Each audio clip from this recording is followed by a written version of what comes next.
قال رسول الله صلى الله عليه وسلم: فإن الله قد حرم على النار من قال لا إله إلا الله يبتغي بذلك وجه الله. الحديث صحيح عند الإمام البخاري.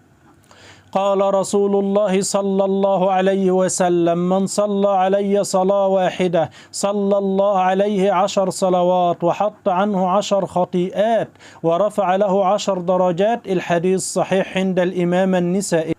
يقول النبي صلى الله عليه وسلم: من ترك 3 جمع تهاونا بها طبع الله على قلبه. الحديث صحيح عند الإمام النسائي.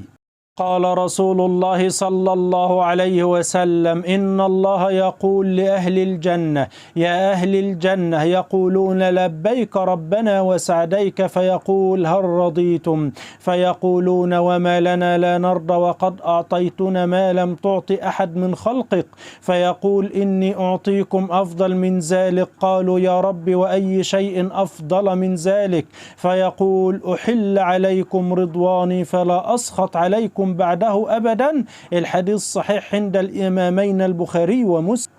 من دعاء النبي صلى الله عليه وسلم: اللهم رحمتك أرجو فلا تكلني إلى نفسي طرفة عين وأصلح لي شأني كله لا إله إلا أنت. الحديث صحيح عند الإمام ابن حبان.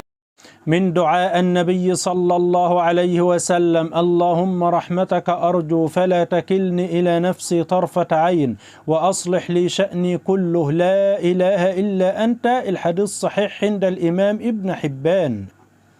يقول النبي صلى الله عليه وسلم: من أكل طعام ثم قال الحمد لله الذي أطعمني هذا الطعام ورزقنيه من غير حول مني ولا قوة غفر له ما تقدم من ذنبه. الحديث صحيح عند الإمام أبو داود. قال رسول الله صلى الله عليه وسلم: من صلى صلاة الصبح فهو في ذمة الله. الحديث صحيح عند الإمام مسلم.